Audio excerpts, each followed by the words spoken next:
pagi teman-teman, kita berjumpa lagi dalam video pembelajaran online dari edubisnis.net.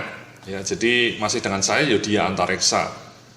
Dalam video kali ini kita akan bicara mengenai kelanjutan dari video-video sebelumnya ya, bagaimana melakukan HR audit dan audit.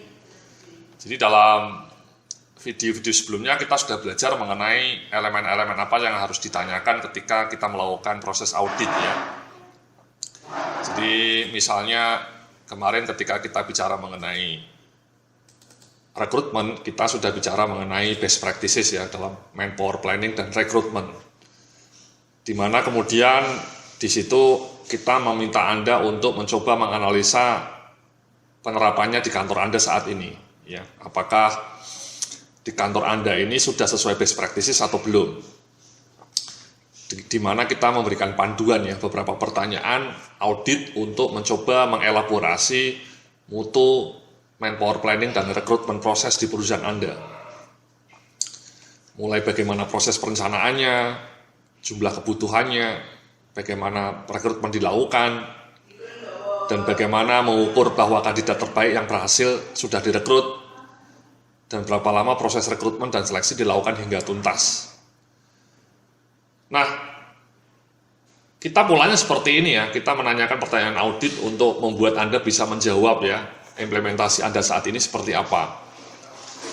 Nah, setelah Anda bisa memberikan jawaban, kemudian Anda skalakan ya, di skill. Nah, ini saya sudah memberikan juga toolsnya. Ini adalah audit score ya, jadi kalau Anda perhatikan ini elemen-elemen di sini merupakan elemen-elemen yang juga sama dengan pertanyaan audit yang kita berikan dalam video-video sebelumnya ya. Jadi dalam serangkaian pertanyaan ini Anda harus memberikan skor efektivitasnya ya dari skala 1 sampai 5. Ya, 5 itu sangat bagus, 1 itu sangat buruk ya. Tapi coba kita lihat definisi yang lebih lengkap ya. Jadi kalau nomor 5 itu artinya Anda sudah punya sistemnya, sudah ada, diterapkan secara konsisten, dan bahkan sudah dilakukan pengukuran, dan ketika sudah dievaluasi, diukur, terbukti sistem Anda itu, sistem SDM Anda itu memberikan dampak positif bagi kinerja bisnis. Sementara kalau skala 4 itu sudah ada sistemnya, sudah diterapkan secara konsisten ya, dan secara reguler sudah dilakukan evaluasi. Namun memang dari hasil evaluasi ini ada beberapa sistem yang belum memberikan dampak nyata bagi kinerja bisnis ya. Jadi sistem sudah ada, sudah diterapkan, sudah dievaluasi, tapi dari hasil evaluasi kinerjanya belum begitu, tidak semua sistem itu memberikan dampak positif ya. Kalau 5 sudah ada, sudah diterapkan dengan konsisten dan memberikan dampak positif ya, kata kuncinya itu. Yang ketiga, sistemnya sudah ada, namun penerapannya belum konsisten ya. Sebagian sistem belum diimplementasikan, bahkan evaluasi efektivitas dan dampaknya bagi kinerja bisnis belum dilakukan secara terukur, secara reguler. Ya. Jadi yang ketiga ini sistemnya sudah ada, sudah diterapkan sebagian. Ya. Kalau yang nomor 2 ini sistemnya sudah ada, ya meskipun belum semuanya, dan sebagian kecil sistem itu sudah diterapkan, namun sebagian lainnya sudah diterapkan namun belum konsisten ya. Dan tidak pernah dilakukan evaluasi efektivitas sistem dan kebijakan SDM.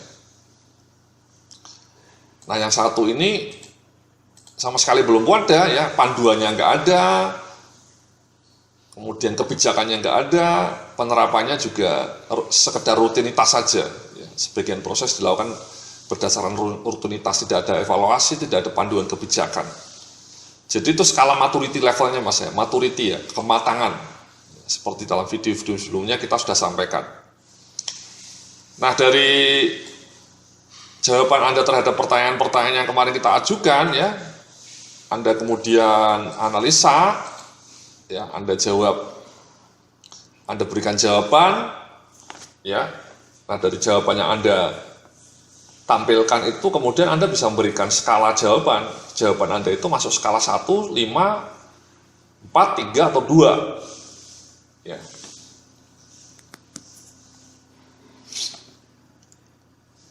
Jadi mari kita coba kembali ya ke skalanya ini seperti ini ya. Jadi skalanya seperti ini mas ya, Anda kita lihat lagi ya. Nah, ini saya memberikan contoh jawaban aja nih Mas, ini ilustrasi ya.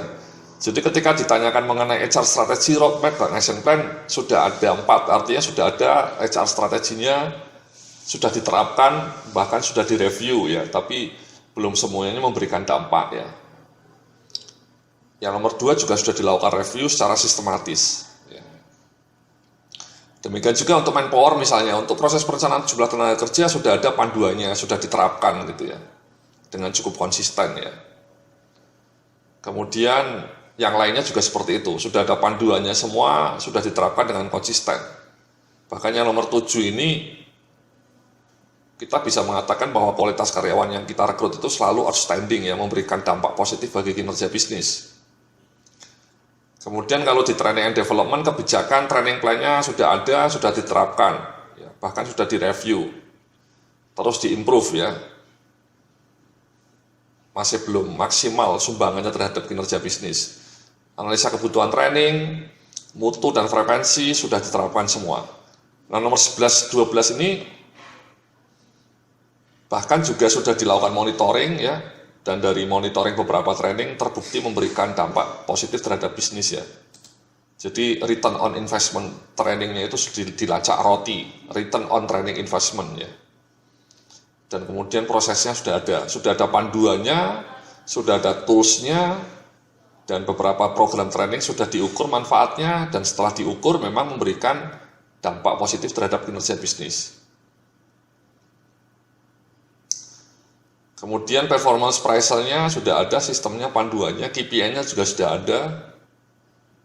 Ya.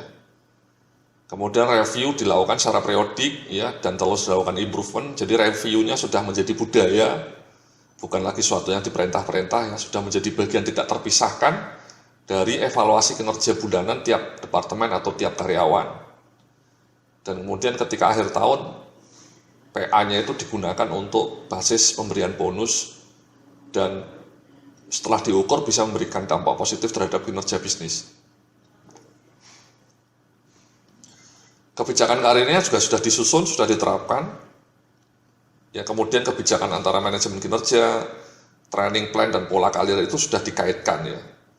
Jadi sistemnya sudah ada. Tapi untuk promosinya masih nomor 3 ya, kadang-kadang belum sepenuhnya sesuai dengan kebijakan.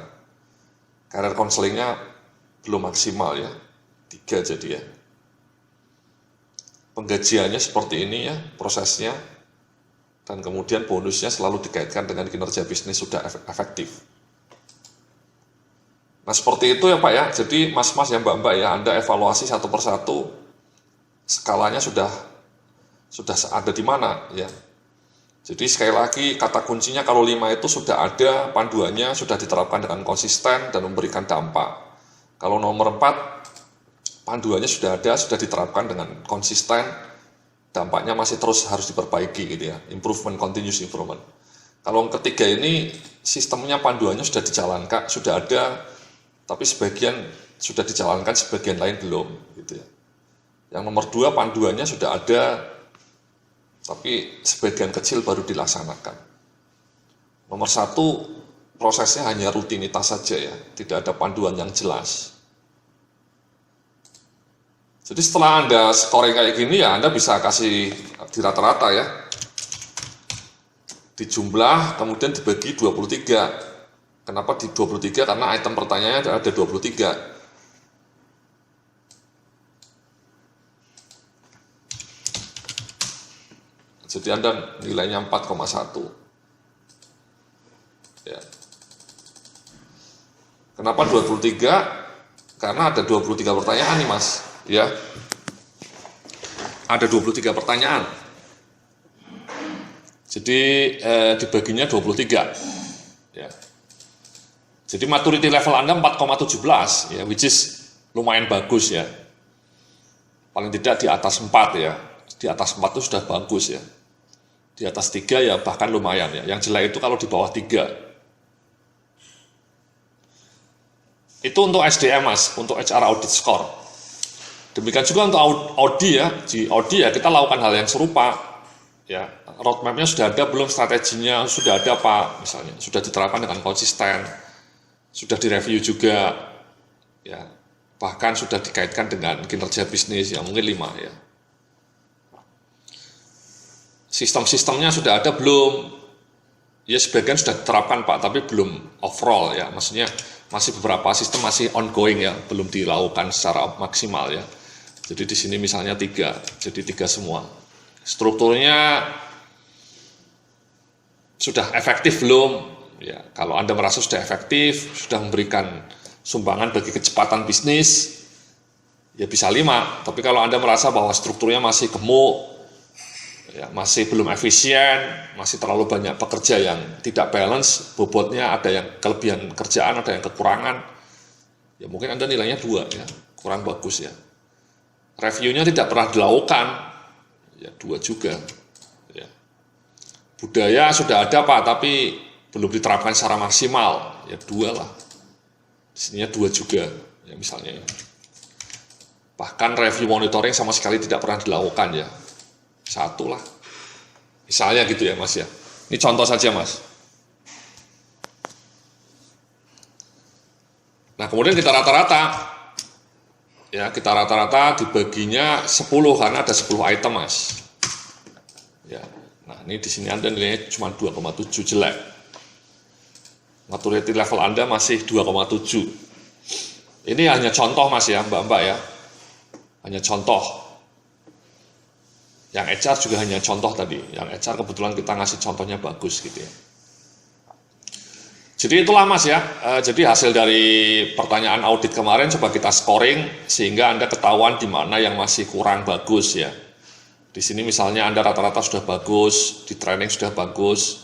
Ya di karir saja masih ada beberapa kekurangan yang 3 ini. Kalau di OD mungkin banyak kekurangan ya, terutama di struktur sama budaya organisasi ya, masih kurang sekali, masih jelek. Kalau strateginya sudah oke, sistemnya sudah lumayan bagus ya. Jadi maturity level ini nanti memberikan memberikan masukan kepada Anda apa yang harus diperbaiki. Misalnya dari sini kan yang harus diperbaiki mungkin manajemen karirnya ya. Manajemen karirnya harus diperbaiki. Kalau misalnya manajemen kinerjanya jeblok ya manajemen kinerja yang dilakukan. Ya. Kalau misalnya manpower planningnya yang tidak bagus ya di sini. Ya. Kita memberikan scoring ini memberikan masukan kepada Anda bidang-bidang mana saja yang harus diperbaiki. Itulah video kali ini yang tentang HR Audit Score, bagaimana memberikan scoring ya. Ini filenya bisa Anda download juga. Terima kasih, kita berjumpa lagi dalam video berikutnya tentang bagaimana tindak lanjut dari audit skor ini. Salam sukses, penuh kemuliaan.